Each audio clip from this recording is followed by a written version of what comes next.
Good morning, good afternoon, and good evening po sa lahat ng mga nandito sa Zoom na makikinig sa ating training ngayong gabi.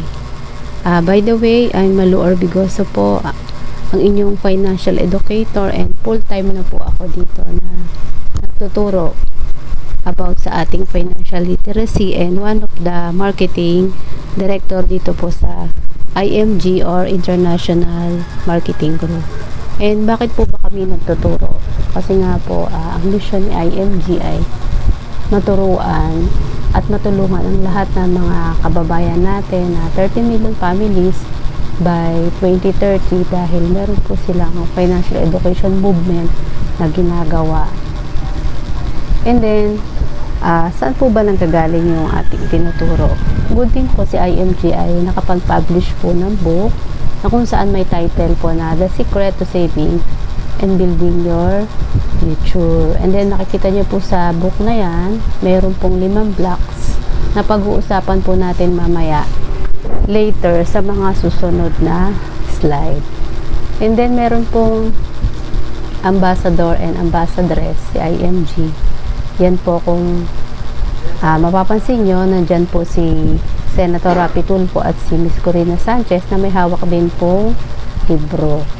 And then, ayan, sa baba naman po yung mga ambassador din and ambassadress na kapartner naman po na company ni IMG. And hindi ko na po iisa-isahin dahil kilala nyo naman po sila. And then kung malapit po kayo dito sa Cabuyao, Laguna, andyan po yung ating training center. Yan. Anytime po pwedeng pumunta dyan para mag-aral about financial literacy. And then, ano po ba yung pagkakakilala natin kay IMG or International Marketing Group? Kasi nga, marami sa atin na nagkakamali kung ito ba ay investment, networking, or life insurance, which is wrong po. Kaya siya naka-X, hindi po, wala pong product na binibenta si IMG dahil siya po ay financial services company. And then, ayan, meron po tayong tinatawag na 2 season or 2 panahon sa buhay natin. And ano nga ba ito? Una, productive years. Pangalawa, non-productive years. Kung ikaw ay nasa age range from 20 hanggang 60, ibig sabihin, pasok ka pa dito sa edad na to. And meron ka pang income dahil malakas ka pa. At the same time, nagpo-produce or kumikita. Di po ba? Ano ba yung mga pinoproduce natin? Yun po, yung mga pangangailangan ng pamilya and yung personal nating pangangailangan, ang dapat din nagpe-prepare. Kaya lang, kung mapapansin nyo, naka-X. Dahil po karamihan sa ating mga Pilipino nalilimutan kung yung paghahanda. Kung ano ba yung dapat paghandaan, di ba? Dahil wala naman pong nagturo sa atin, hindi tayo aware na meron pala tayong pagdadaanan na non-productive years. Yan.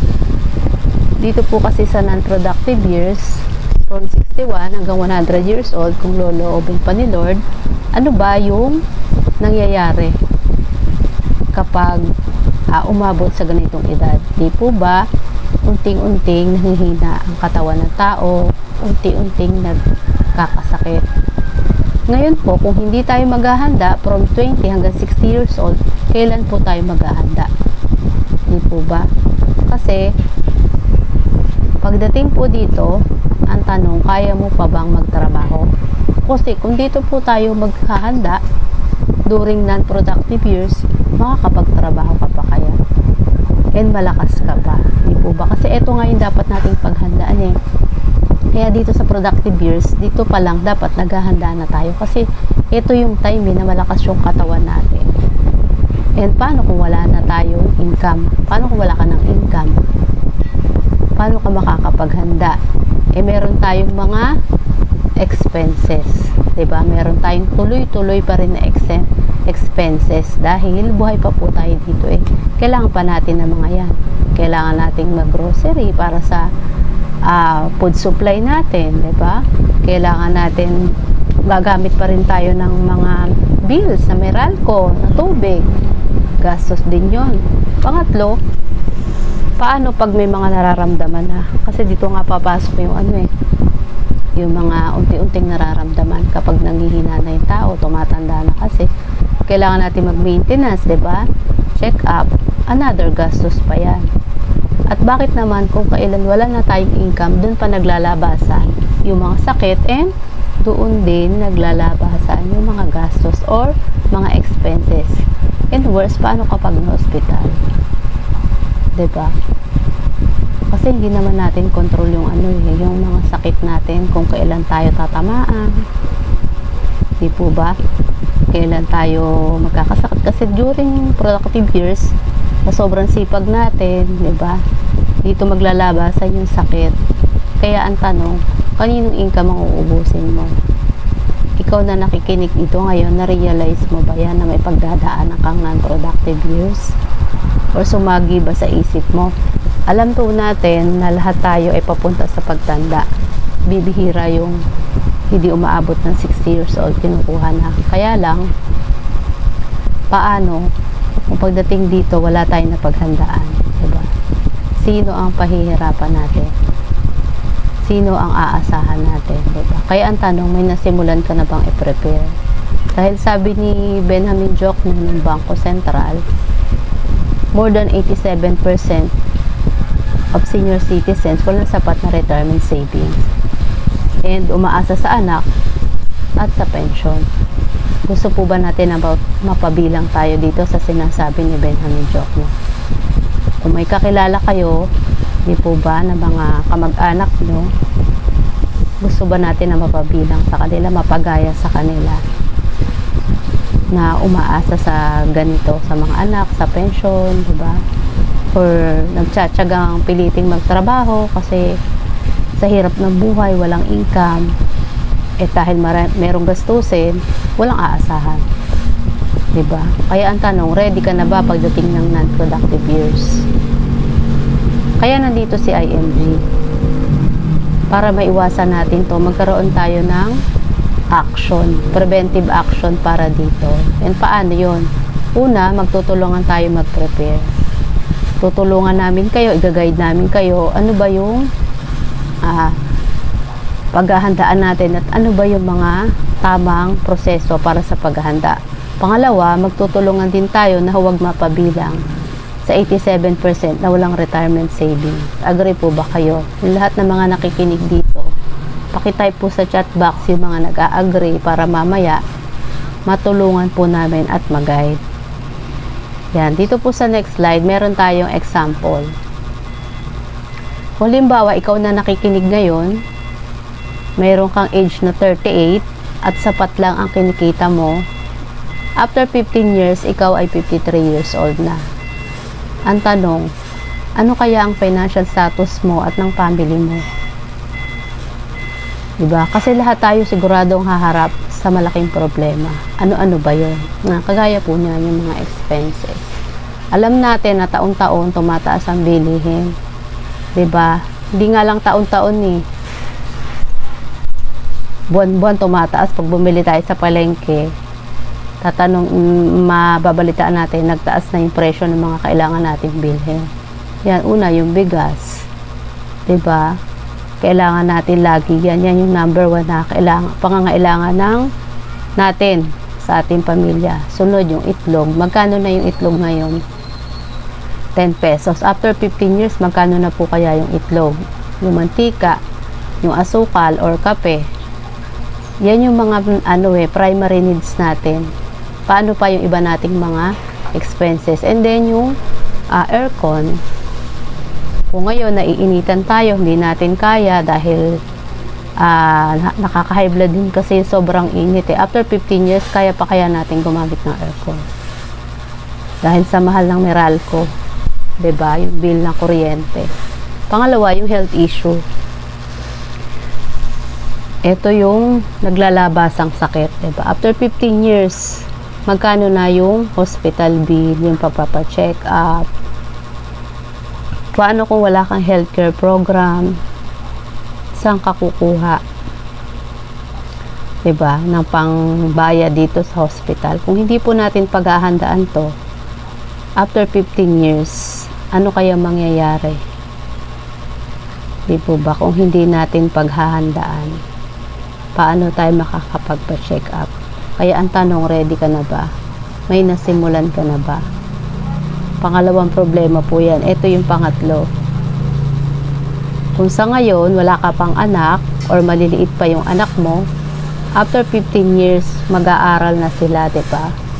Magka-college, or kung maliit pa yung anak mo, elementary. After 15 years, kaya pa kaya natin suportahan yung mga yan? Ano ba yung mga pangarap natin sa anak natin? Diba, makapagtapos?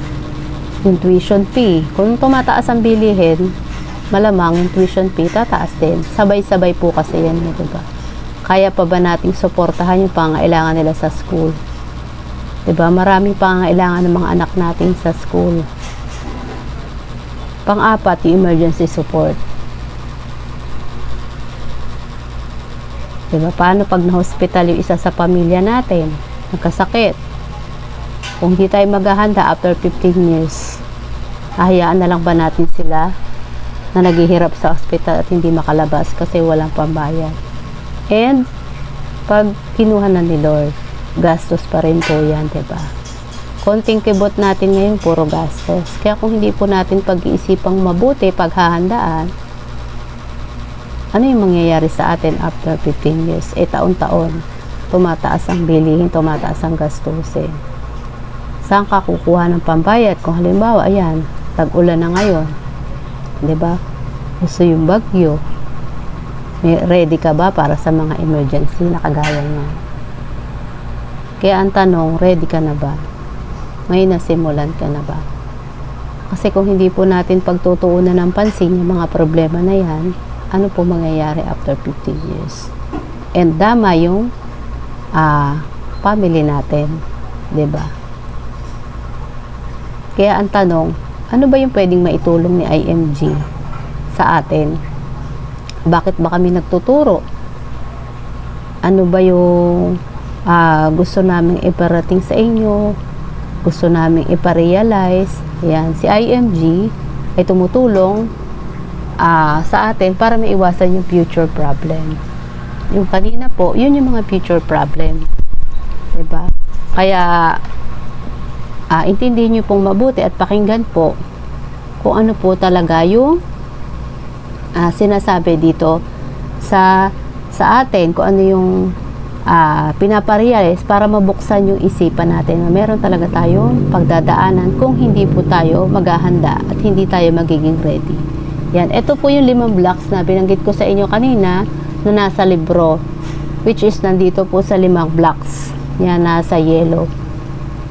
Titigan nyo pong mabuti at basahin. Kung i-type nyo nga po dito sa chat box kung alin po dito sa inyo ang hindi naman po kailangan or importante dyan sa 5 blocks na yan. Dahil ito po yung solusyon na sinasabi ni IMG na kapag nabuo natin yung 5 blocks na yan, diba, magiging financially secured po tayo at magkakaroon ng peace of mind. And kahit ano dumating na problema at pagsubok sa buhay mo, ready ka. Kung tatanungin ko naman po kayo ngayon, halimbawa wala kang healthcare at nagkasakit ka or ang family mo, wala kayong healthcare program, saan ka kukuha ng pambayad sa hospital? Dahil taon-taon nga tumataas ang bilihin, tumataas ang gastusin, diba? Hahayaan na lang ba natin yung isa sa pamilya natin na nasa ospital?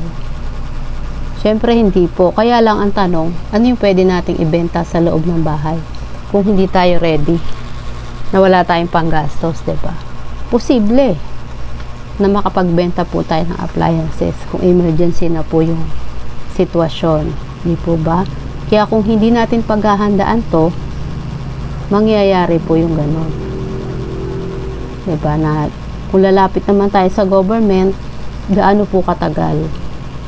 Kung paano tayo makakalabas kung kulang yung pambayad natin sa hospital bill, diba? Kasi ang mahal ng ano ngayon ng mga bills, ng mga pambayad sa hospital, di po ba? Pangalawa, life insurance. Kung mahal po natin ang pamilya natin, 'di ba? Dapat meron tayong life insurance kasi ito po yung pondo na kung saan may maiiwan tayo sa family natin. Diba? Paano po kung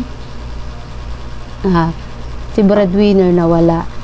Halimbawa, ikaw ang breadwinner na nandito ngayon. Ikaw ang breadwinner. Ngayon, kinuha ka na ni Lord. Tapos, wala kang life insurance. Sa tingin mo, anong magagastusin ng mga anak mo kung nag-aaral pa sila? Na-realize mo ba yon? Paano pagdating ng araw? Sino ang mamamroblema? Di po ba? At kaya kung mahal natin ang pamilya natin, dapat meron tayong iiwan sa kanilang panggastos, hindi problema. Di po ba? Pangatlo, paano kung hindi natin ma-manage yung utang natin? Sino po ba dito yung may utang or walang utang?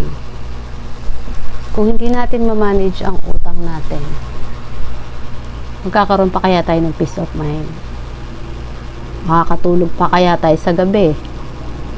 Kung sabay-sabay mga nagte-text sa atin, 'di ba, nagchat-chat kasi sinisingil na tayo, hindi na tayo makalabas ng bahay.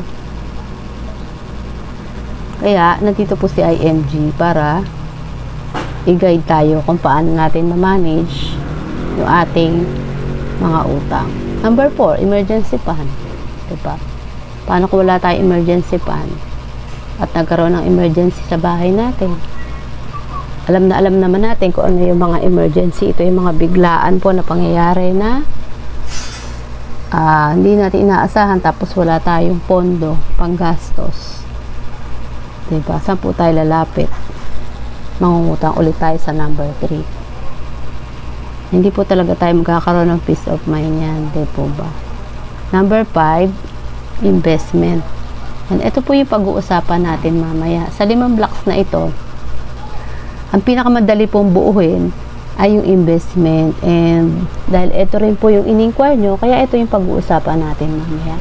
Yan po sa 4 na blocks, pwede po namin kayong i-guide kung gusto nyo na buuhin para maging secure ang ating financial, diba? At magkaroon tayo ng peace of mind. Kaya ang sinasabi nga dito, kapag nabuo natin ang 5 blocks, ulitin ko po, magiging financially secured ka at magkakaroon ka ng peace of mind.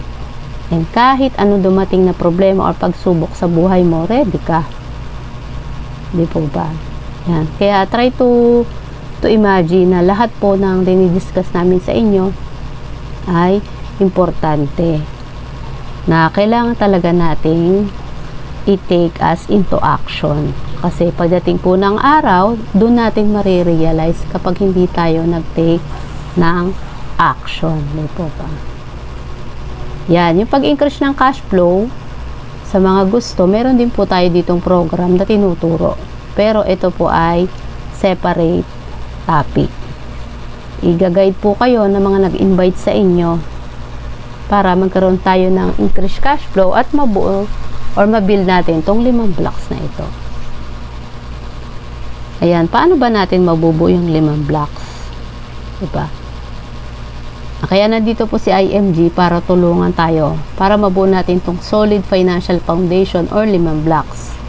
Dun po sa healthcare, ayan, una, meron tayong kapartner na company. May kapartner pong company si IMG, which is yung healthcare Kaiser Group. Yan. Para makapag-build tayo ng unang blocks. Pangalawa, yung protection or life insurance, nandiyan naman si Manila Bankers. Nakapartner din ng company. Pangatlo naman, kung gusto natin bumili ng mga condo units, yan, kapartner po si SMDC Ayala. Yung mga real estates, yung mga may gusto pang bumili ng sasakyan or wala pang sasakyan, ang kapartner po natin ay si Toyota at si Mitsubishi. Yan, wala tayong pagdadaan. Kasi ang sinasabi lang po dito, si IMG po ay tutulungan tayo para ma-eliminate yung broker or middleman. Hindi po ba? Kasi pag dumaan tayo sa middleman, may mga charges. Meron tayong mga babayaran. Kagaya na lang na pagkuha ng sasakyan, may ahente pong dinadaanan yan, 'di ba? Kaya malaki yung babayaran natin. Pero kung nandito kayo sa part ng community ni IMG, wala po. Yan. Number 4, emergency fund. Tuturuan tayo magkaroon ng tamang savings program or ipon at magkaroon ng emergency fund sa tamang platform. And then, kung sino po yung mahilig mag-travel or hindi pa nakakapag-travel abroad, dito na po kayo kay IMG. Makaka-experience po kayo ng iba't ibang bansa ang mapupuntahan. Pre-trip, meron pong pre-trip na kina-qualify, pero meron po yung mission. Meron po tayong gagawin para wala talaga tayong gastusin. Yan, habang nag-iipon tayo, nagbi-build ng 5 blocks, mas maganda, nakakapag-travel din, diba? I-grab na natin yung opportunity. Why not, diba? Wala naman pong masama kung tayo ay nag-e-enjoy habang nag-iipon. And then, kung gusto nyo pa ng extra income, yan yung pag-increase ng cash flow, maging financial educator po kayo, gaya namin. Tinuturo po namin yon kung paano magkaroon ng extra income, and i-guide po kayo ng bawat leader nyo or kung sino yung mga sponsor nyo para matutunan kung paano ba yung financial educator at magkaroon ng extra income. Yan, ito po yung last, yung pag-uusapan natin mamaya sa next slide, yung investment program. Ang investment program po natin dito ay sa stock market po ba? Ayan, ano ba yung investment? Bakit ba natin kailangan ng investment? Para saan ba ito? Meron po kasing principle ang investment. 'Di ba? Sabi nga nila, kapag may tinanim, may aanihin. Ngayon, pagdating ng araw, kung hindi po kayo nakapag-ani, wala kayong inani, ibig sabihin, wala kayong tinanim. Yun lang po yung vice versa, no? Yung analogy. Di po ba nung principle ng investment? And paano ba yung principle ng pagtatanim? Di po ba pag nagtanim tayo ng halaman, ng puno ng mangga, ilang taon bago yan anihin? Sa lahat po ng mga tinatanim natin na halaman na may bunga, diba? Ilang taon yung iintayin natin para ito ay pitasin at mapakinabangan. Ganun din po sa investment, diba? Kaya ang tanong dito, why do we invest? Yan. Bakit ba kailangan natin mag-invest? Kasi nga po, meron tayong mga ibibit na una, inflation. Yung tuluyang pagtaas ng bilihin. Pangalawa, yung mga taxes. Kasi kahit saan po tayo pumunta, kumain, mag-grocery, may mga tax. And kung wala po tayong investment, liliit yung value ng pera natin. Hindi natin yan masasabayan. Pangatlo, yung mga goal, financial goal. Yung mga gusto nating ma-achieve, gusto nating makuha, mabili, diba?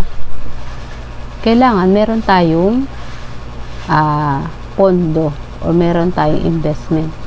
Pang-apat, let our money works. Ibig sabihin, kung meron tayong investment, pagtrabahuhin natin yung pera natin. Siya yung nagtatrabaho para sa atin kasi kumikita.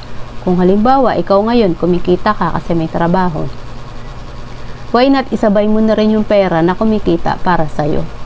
Para give and take kayong dalawa, diba? Para pagdating ng araw, pagod ka na, nanghihina ka na, hindi mo na kaya magtrabaho, pero yung pera, natrabaho pa rin. Tuloy-tuloy pa rin, diba? Sabi nga, hindi habang buhay alipin tayo ng pera.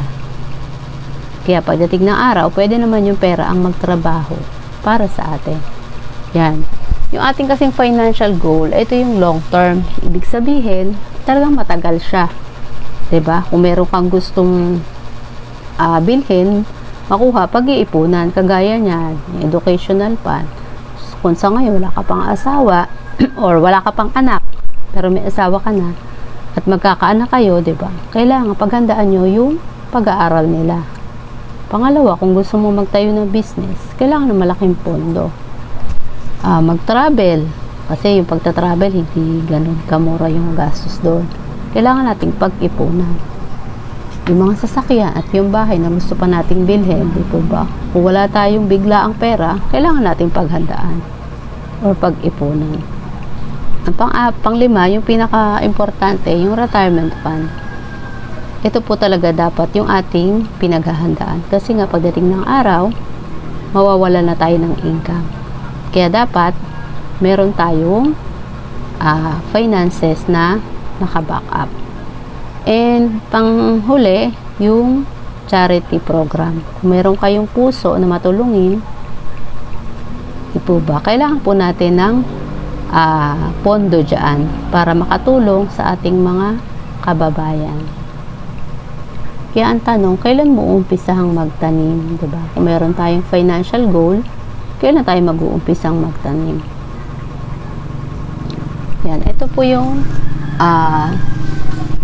way kung saan tayo mag-i-invest. Kung saan nag-i-invest si IMG. Yan, sa stock market. Ito po yung mga company na kung saan ay legal at matatag. Yan, nandyan si BPI, SM, San Miguel, Cebu Pacific, Ayala, Jollibee, RCBC at Shell. Sila po yung mga company na matatag.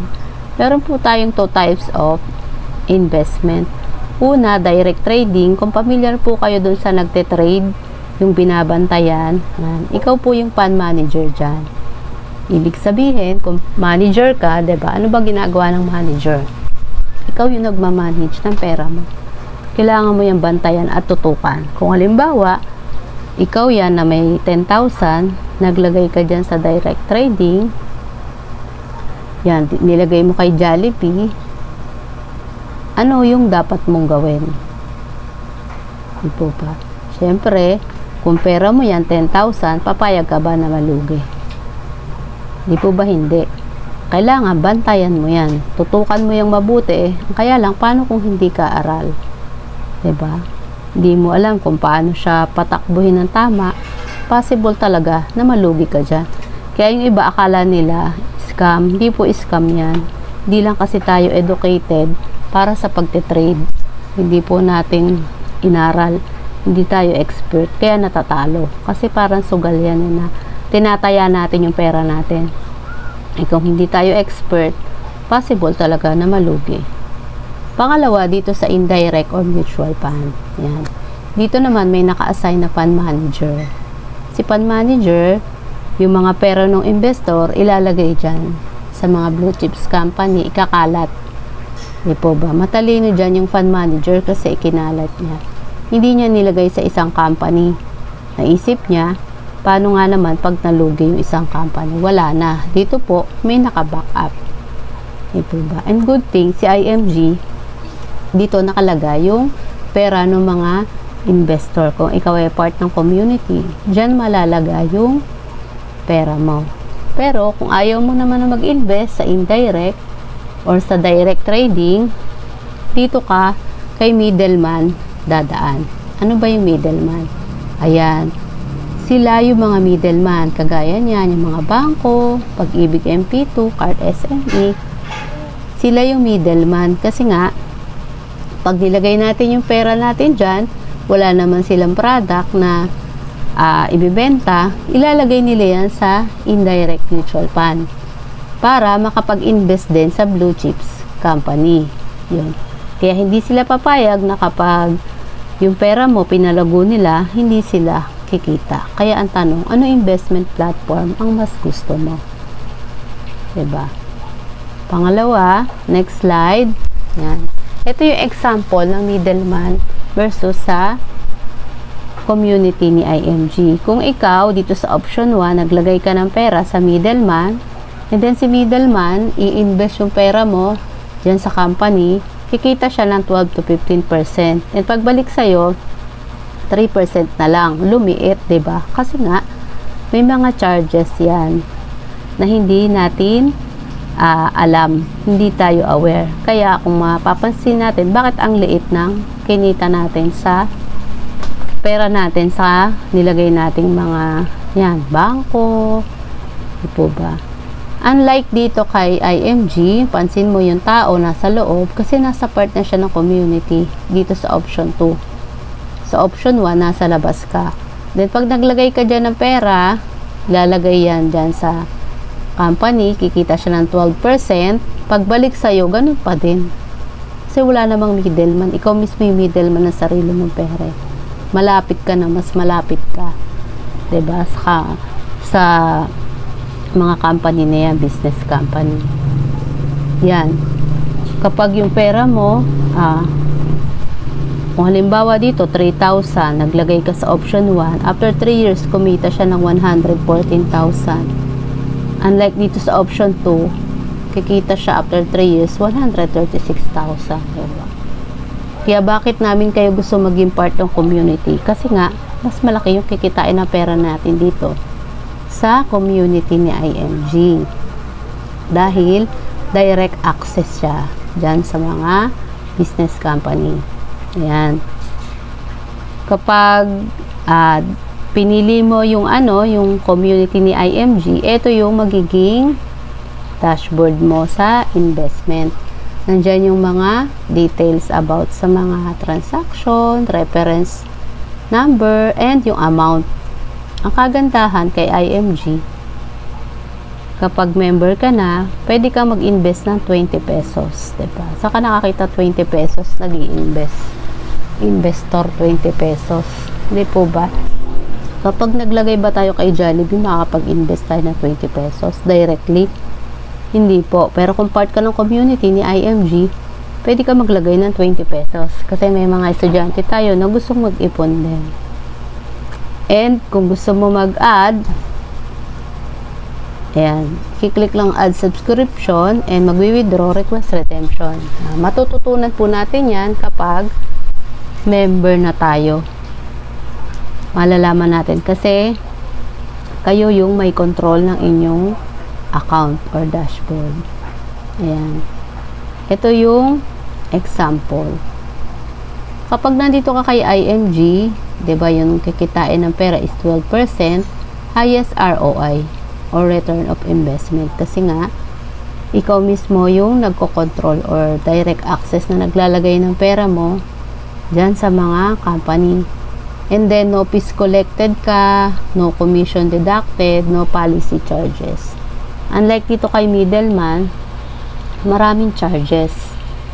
Ayan, no, yung allocation charge 25, yan, rider charge, withdrawal charge kay middleman.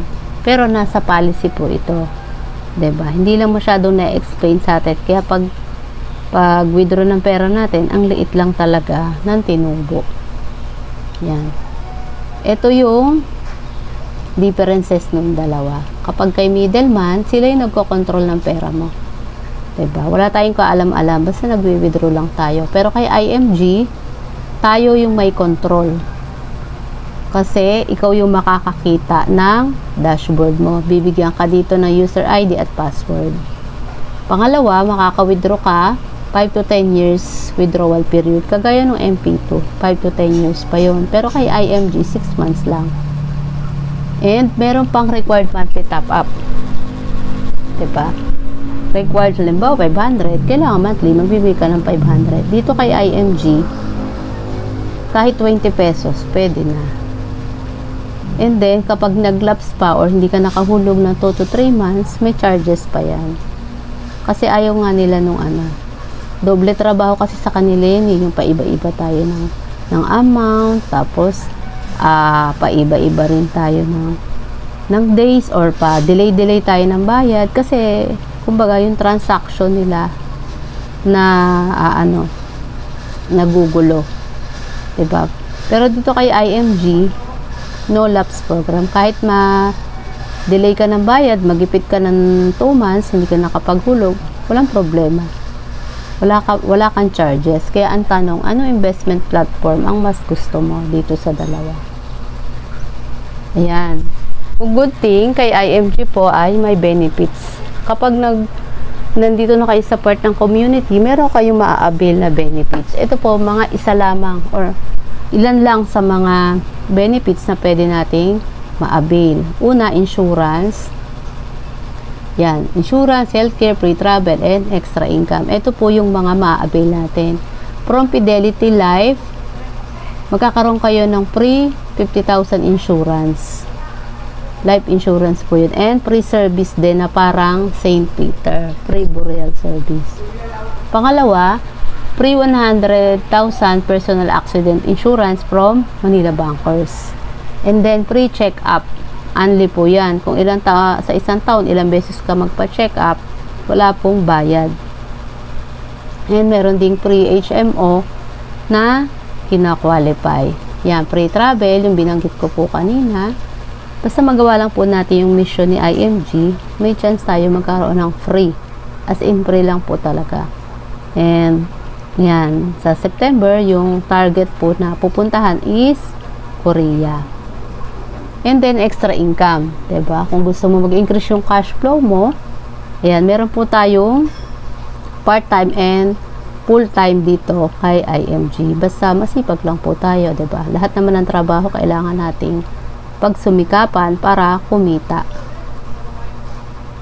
Ayan. And paano ba tayo magiging lifetime member ni IMG? Take note po ha, lifetime. Ibig sabihin, kapag nag-decide tayo magpa-member, lifetime na po yung pagpapa-member natin dito. Ayan. Kagaya nila, sila po yung mga kakampi natin nasa likod ng IMG community. And then, ito po yung pathway or parang ticket natin para makapagpa-member tayo kay IMG. Meron pong membership fee. Yan, 6,000. Para sa inyo po, maliit malaki. Kung iisipin po natin. Diba? Ilang beses na ba kayong nagkaroon ng 6,000 sa ilan na bang 6,000 ang dumaan sa mga kamay nyo? Ang tanong, may nangyari ba? Natuto ba kayo mag-ipon? Na-realize nyo ba na meron kayong pagdadaan ng non-productive years? Dito po sa 6,000 kasi, magkakaroon ka na dyan ng investment na 1,000 pesos. Ilalagay na automatic sa iyong investment. Ibig sabihin, 5,000 na lang yung membership fee. And then, yung mga binanggit ko pong benefits, kanina na ilan, bali 63 benefits po kasi yung makukuha natin dito. Yun po yung katumbas ng 5,000. Lalo na yung pre-check-up.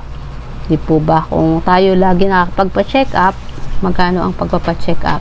Less na po talaga tayo doon sa 5,000. And then, yan. Ito pa yung isang requirement para maging member tayo. Kailangan ma-register po tayo online.